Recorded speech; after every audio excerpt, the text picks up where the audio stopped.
Let us delve into the Act itself. The Act recognizes 5 key rights. So, those key rights are: number 1, right to be heard. The second one is best interest of the child, is a very, very important under the Act. Third one is right to protection. Fourth one is right to privacy. And the fifth one is right to compensation and reintegration as a right for the children. So, though there are several other rights, but these are the key rights that the POCSO Act provides for the children. So, as we already discussed that the 5 key rights, the first right is a general right where a right to be heard. That means whenever a child has a complaint about the sexual offences, the child must be heard. The second one is best interest of the child. As I told you that it is a key right. The entire gamut of the Act is to protection of the best interest of the child, both as a victim as well as a witness of the crime.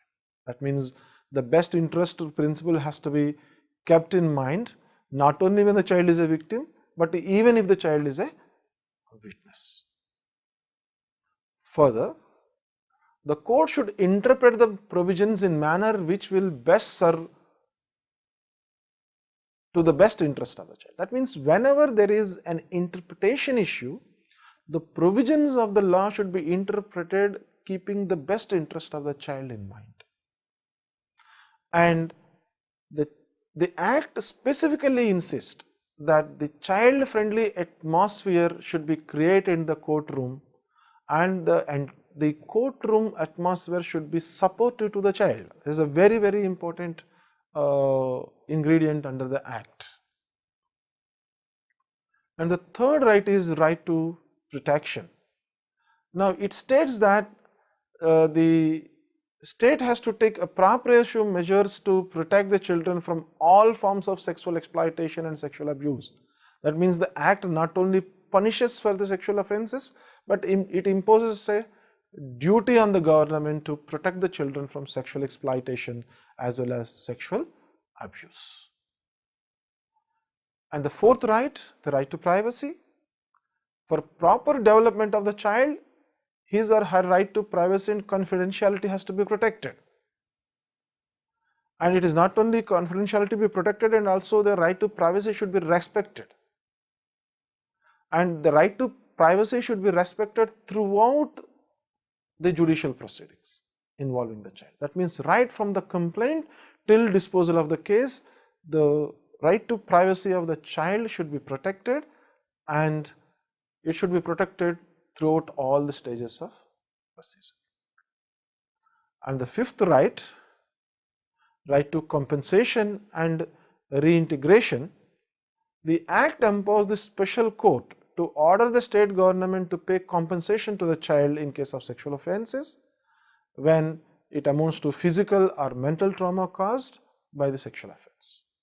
And also it talks about immediate rehabilitation of the child. That means if a child was complained about any sexual offences or physical abuse through sexual offence, the immediate duty is on the government to provide rehabilitation of the child. And there is one more right, though it is a general right for everybody, also applicable to the children, that is right to be represented.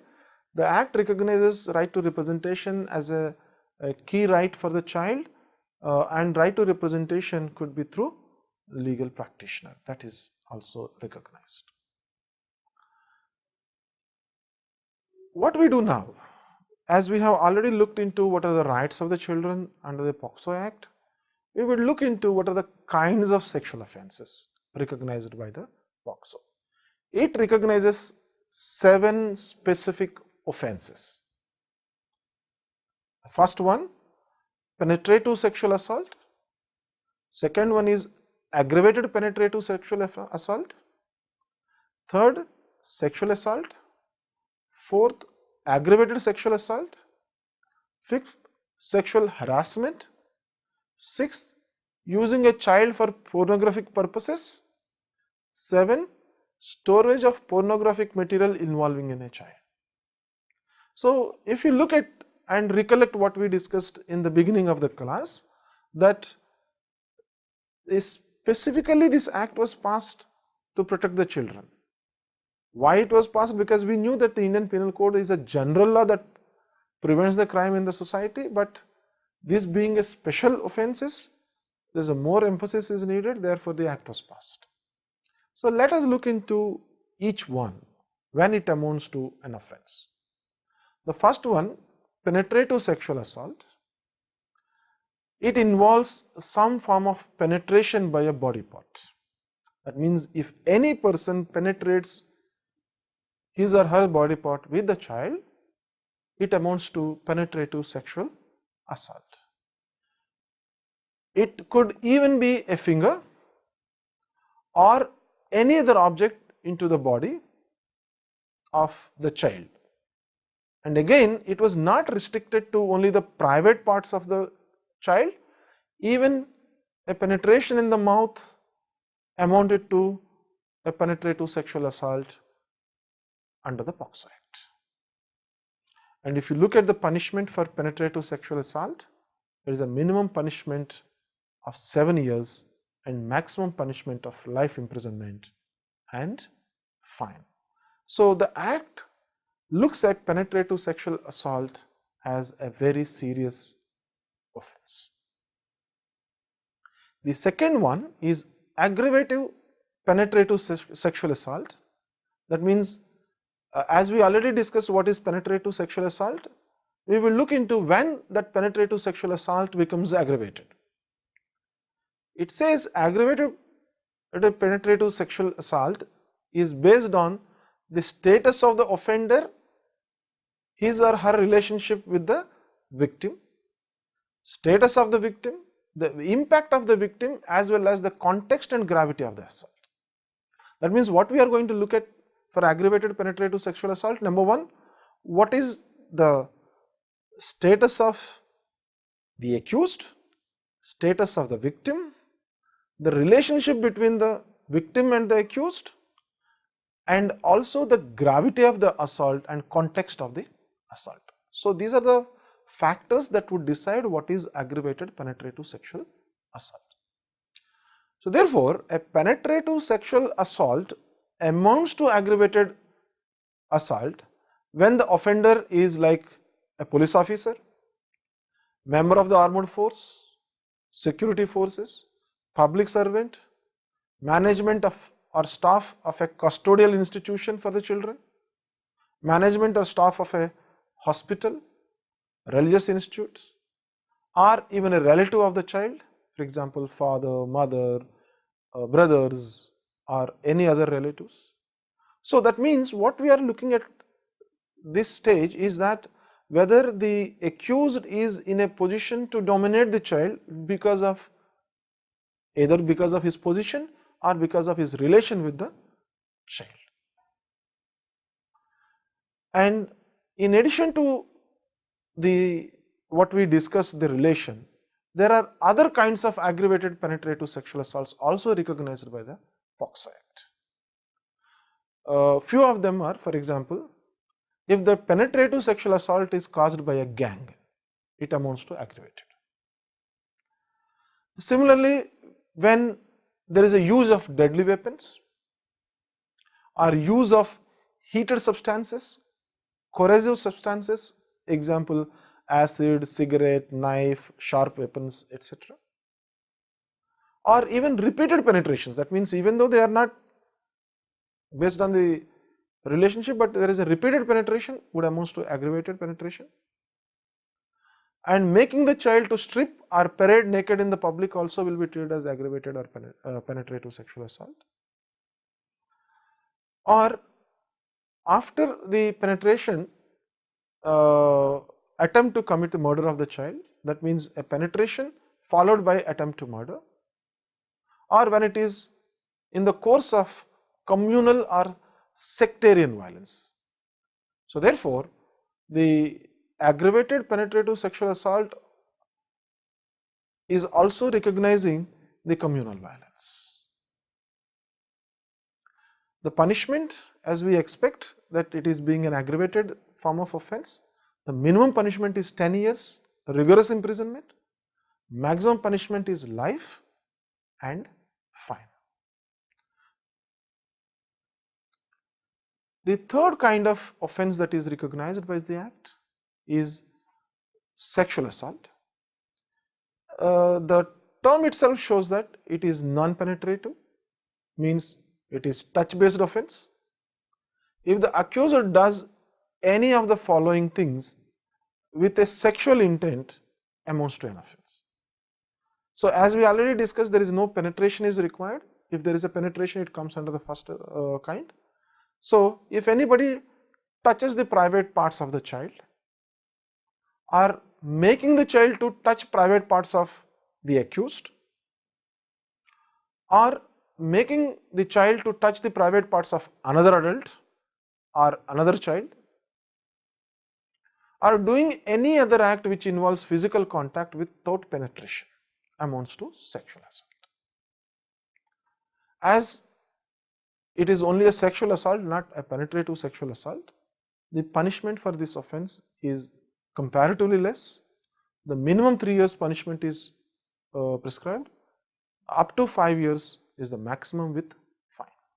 That means minimum 3 years, maximum fine, 5 years with fine could be imposed for this. The fourth one is aggravated sexual assault. The offence is termed as an aggravated because of the status of the offender, relationship with the victim, status of the victim, impact of the victim, as well as the context and the gravity of the assault. It's a similar kind of aggravated penetrated sexual assault. The similar grounds was made to the aggravated sexual assault. The grounds would be the same of offence of aggravated penetrative sexual assault, except there is no penetration in this case. So, therefore, the punishment again would be more serious compared to plain sexual assault. The punishment is minimum 5 years, maximum 7 years with a fine. So, the fifth offence is sexual harassment. If the following things are done with the sexual intent, amounting to sexual harassment. First one, uttering any words or makes a sound or a gesture or shows any part of the body to the child, or any object to the child with an intent that it is heard or seen by the child, or makes a child show her or his body or part of her his body to the person or to any other person, show any object in any form of pornographic purposes, follows the child repeatedly or watches the child or contracts the child directly or through other electronic, digital or other means, amounts to sexual harassment. Sometimes threatening to use a real or fabricated depiction of any part of the child's body or involving the child in a sexual form of media or entices the child for pornographic purposes, amount to sexual harassment. Or even giving any gratification for such purposes. That means we are providing any financial assistance or something to the child for doing all the above, also amount to sexual harassment. The punishment is maximum 3 years with fine. The sixth offence that we look under the Act is that using a child for a pornographic purpose. The meaning of pornographic purpose is that if a person uses a child in any print media, advertisement, television program, internet or any other electronic form for the purpose of sexual gratification, it amounts to pornographic purpose. So, if anybody uses a child for any of these purposes, we could safely say that the person has committed an offence of using a child for pornographic purpose, and the punishment is maximum 5 years with fine. The last offence that is recognized by the Act is storage of pornographic material involving a child. So, any storage of pornographic material in any form involving a child for commercial purposes is punishable, and the punishment is 3 years and or fine. That means it is left to the court to decide whether to give only imprisonment or including with fine. And the most significant part of this act is it creates other offences where a person is not directly involved in sexual offences with a child, but would be punishable under the act. For example, the first of such kind is failure to report the offence. The act provides a mandatory reporting of cases of child sexual abuses or suspected sexual abuses. That means the person whoever comes to know that there is abuse has taken place against the child, the same has to be reported to the special juvenile police or the local police. If a person failed to report, it is an offence punishable under the act with minimum imprisonment of 6 months and fine. So therefore, even if you don't commit an offence of sexual abuse of the child, still you would be punished if you don't report when you come to know that the child was sexually abused.